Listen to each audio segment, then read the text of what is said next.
Haleluya, puji Tuhan, salam sejahtera Bapak Ibu Saudara-saudari keluarga GPDI LSAD Magelang.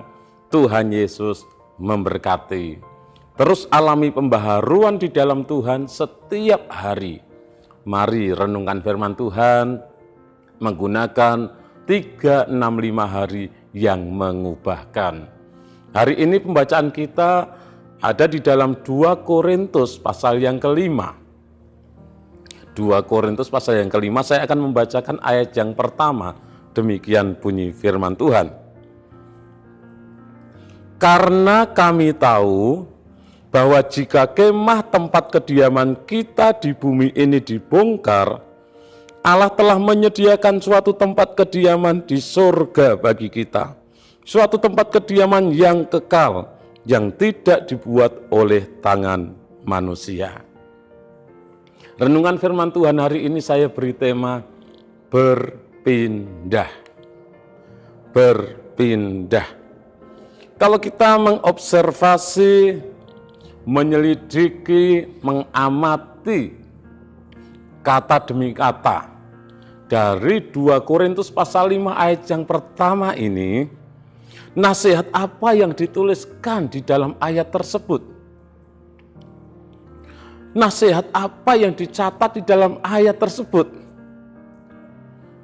Rasul Paulus memberitahu kepada jemaat yang ada di Korintus bahwa kehidupan kita manusia tidak selama-lamanya tinggal di bumi ini. Kehidupan kita manusia tidak selama-lamanya berada di dunia ini. Hidup kita di dunia ini hanya sementara. Tidak ada manusia yang hidup kekal di bumi ini. Tidak ada seorang pun yang hidup selama-lamanya di dunia ini. Ada waktunya kemah tempat kediaman kita di bumi ini dibongkar. Artinya bahwa tubuh jasmani ini akan mengalami kerusakan. Rumah yang dibongkar itu akan menjadi rusak. Tubuh jasmani ini, tempat roh kita tinggal ini, suatu saat akan dibongkar. Akan mengalami kerusakan. Entah itu karena faktor usia, entah itu karena faktor sakit penyakit, dan lain sebagainya. Jadi kita akan mengalami yang namanya kematian jasmani. Roh kita akan terpisah dari tubuh jasmani yang fana ini. Itu makna tempat kediaman kita di bumi ini dibongkar. Bahwa siapapun kita suatu saat akan mengalami yang namanya kematian jasmani. Roh kita akan terpisah dengan tubuh jasmani ini. Dan ada banyak orang yang mengalami kematian. Ada yang melalui sakit penyakit. Ada yang melalui kecelakaan, ada yang melalui bencana alam, ada yang melalui peperangan, dan ada juga yang sehat-sehat.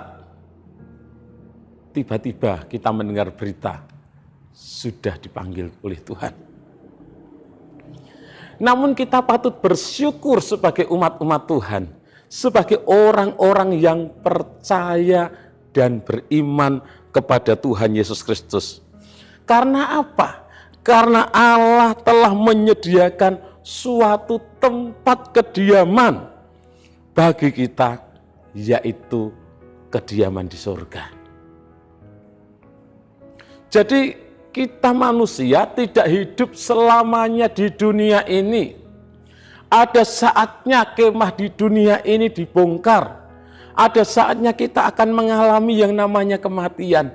Tetapi kita bersyukur, kita sebagai umat-umat Tuhan, orang-orang yang percaya dan beriman kepada Tuhan Yesus Kristus, ketika kita mengalami kematian, ketika rumah kita yang ada di bumi ini dibongkar, Allah sudah menyediakan tempat kediaman bagi kita di surga.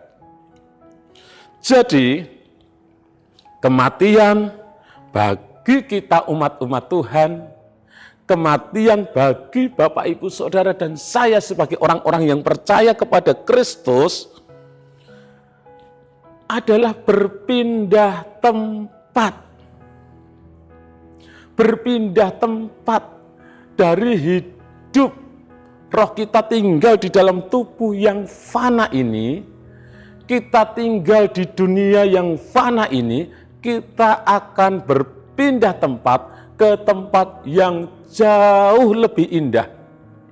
Kita akan berpindah tempat ke tempat yang jauh lebih baik lagi, yaitu di surga. Kita berpindah dari dunia yang fana ini ke tempat kediaman yang kekal. Tempat kediaman yang tidak bisa rusak. Tempat kediaman untuk selama-lamanya. Jadi kita sebagai umat-umat Tuhan, sebagai orang-orang yang percaya kepada Kristus, kematian merupakan perpindahan tempat bagi kita. Saat ini kita hidup di dunia yang fana ini. Kita masih tinggal di dalam tubuh jasmani ini, roh kita. Di dunia ini, di tubuh jasmani ini, kita mengalami sakit, penyakit, kita mengalami penderitaan. Di dunia ini kita mengalami pergumulan. Tetapi di tempat yang sudah Allah sediakan bagi kita umat-umatnya, di surga sana, tidak ada sakit penyakit, tidak ada penderitaan, tidak ada air mata, tidak ada pergumulan. Di sana senang selamanya bersama dengan Tuhan. Jadi kematian merupakan perpindahan tempat. Bagi kita orang-orang yang percaya kepada Kristus, kita akan berpindah tempat ke tempat yang jauh lebih baik. Ke tempat yang sempurna di surga. Tetapi bagi orang-orang yang tidak percaya kepada Kristus, mereka akan berpindah tempat dari dunia yang fana ini. Di dunia sudah banyak penderitaan, di dunia sudah ada banyak pergumulan, akan berpindah ke tempat yang lebih menderita lagi bagi orang-orang yang tidak percaya kepada Kristus. Mereka juga berpindah tempat. Siapapun akan mengalami yang namanya kematian. Orang-orang yang tidak percaya kepada Kristus juga akan mengalami kematian. Tubuh jasmani, kemah kediaman di bumi juga akan dibongkar. Tetapi mereka berpindah tempat ke tempat yang jauh lebih menderita. Ke tempat yang jauh lebih mensengsarakan. Karena penderitaan itu tidak pernah berakhir. Kekal selama-lamanya. Tapi kita bersyukur sebagai umat-umat Tuhan. Kita berpindah tempat ke tempat yang jauh lebih baik. Tempat yang tidak dibuat oleh tangan manusia. Tempat yang disediakan oleh Tuhan Yesus sendiri. Di dalam Yohanes 14 ayat 1 sampai yang ketiga dituliskan di sana. Janganlah gelisah hatimu, percayalah kepada Allah, percayalah juga kepadaku. Di rumah Bapakku banyak tempat tinggal. Jika tidak demikian tentu aku mengatakannya kepadamu, sebab aku pergi ke situ untuk menyediakan tempat bagimu. Dan apabila aku telah pergi ke situ dan telah menyediakan tempat bagimu, aku akan datang kembali dan membawa kamu ke tempatku, supaya di tempat di mana aku berada, kamu pun berada. Jadi tempat yang Tuhan sediakan tidak dibuat oleh tangan manusia, tetapi Yesus sendiri yang sudah mati di atas kayu salib, dikuburkan, pada hari yang ketiga bangkit, dan dia naik ke surga. Yesus yang menyediakan tempat bagi kita umat-umatnya di surga. Jadi kita umat-umat Tuhan, kita akan berpindah ke tempat yang Yesus sediakan bagi kita. Interpretasi pelajaran yang kita dapatkan, banyak orang di di dunia ini yang takut dengan kematian. Sangat ketakutan dengan kematian.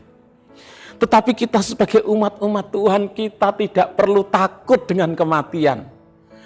Karena bagi kita, umat-umat Tuhan, kematian merupakan perpindahan tempat. Berpindah tempat dari dunia yang fana ini, kita berpindah ke surga yang kekal. Berpindah dari tempat dunia yang penuh dengan pergumulan, penderitaan, sakit, penyakit, kita berpindah ke tempat yang tidak ada pergumulan di sana, tidak ada air mata, tidak ada sakit penyakit, di sana senang selamanya. Jadi berpindah ke tempat yang jauh lebih baik, jauh lebih indah. Jadi kita tidak perlu takut dengan yang namanya kematian. Kalau kita membaca di dalam firman Tuhan, tidak ada yang mencatat di dalam Alkitab, kematian itu sesuatu yang mengerikan, gak ada. Dikatakan berbahagialah orang-orang yang mati dalam Tuhan. Jadi membahagiakan. Dikatakan Rasul Paulus menuliskan, bagiku hidup adalah Kristus dan mati adalah keuntungan. Kematian adalah keuntungan karena berpindah ke tempat yang jauh lebih baik. Di dalam Mazmur dikatakan berharga kematian semua orang yang dikasihinya. Kematian kita berharga. Jadi kita tidak perlu takut dengan kematian. Aplikasi dalam kehidupan kita. Mungkin saat kita mengalami sakit penyakit, penderitaan, kita tidak perlu takut dengan kematian. Karena kematian membawa kita ke tempat yang jauh lebih baik, ke tempat yang jauh lebih indah. Tetapi kalau Tuhan belum menghendaki kita mati, ya jangan kita minta mati. Kalau Tuhan belum menghendaki kita mati, jangan kita mati. Jangan kita minta mati. Jangan kita melakukan sesuatu yang membuat kita mati. Karena kita tidak akan pindah ke tempat yang jauh lebih baik. Orang yang bunuh diri tidak akan masuk ke tempat yang Tuhan sediakan di surga. Orang bunuh diri sama dengan orang membunuh dirinya sendiri. Dan pembunuh tidak akan mendapat bagian di tempat yang Allah sediakan di surga. Tetapi bagi orang-orang yang melakukan kejahatan, dosa, tidak percaya kepada Kristus, mereka akan masuk ke dalam penderitaan selama-lamanya. Bapak, Ibu, Saudara yang dikasihi Tuhan, kalau kita masih hidup, kita bersyukur, itu semua karena anugerah Tuhan, dan kita tidak perlu takut dengan yang namanya kematian. Karena kematian merupakan perpindahan tempat dari dunia yang fana ini ke surga yang kekal. Dari dunia yang penuh dengan penderitaan ke tempat yang senang selamanya bersama dengan Tuhan kita, Yesus Kristus. Tuhan Yesus memberkati. Terima kasih kepada Bapak, Ibu, Saudara yang sudah dengan setia mengikuti Renungan 79, kiranya menjadi berkat bagi kita semuanya. Bagi Bapak, Ibu, Saudara yang ingin didoakan dengan pokok doa tertentu atau ingin menyampaikan kesaksian, dapat menyalurkan melalui chat WhatsApp di nomor 0813 2742 0088. Mari kita berdoa. Kami bersyukur Tuhan, punya Allah seperti Engkau, Allah yang sudah menebus kami, Allah yang sudah menyelamatkan kami, Allah yang menjamin keselamatan kami. Ketika kami meninggalkan dunia ini, kemah kami yang ada di bumi ini dibongkar, Engkau sudah menyediakan tempat yang kekal bagi kami di surga. Sebagai umat-umat Tuhan, kami tidak takut dengan kematian karena ada jaminan hidup yang kekal, keselamatan bersama dengan Engkau. Memberkati seluruh umat-umat-Mu dimanapun mereka berada. Kiranya kami keluarga GBD El Shaddai Magelang memberi buah dalam segala pekerjaan yang baik dan bertumbuh dalam pengetahuan yang benar tentang Allah. Di dalam nama Tuhan Yesus Kristus kami berdoa dan bersyukur. Haleluya. Amin.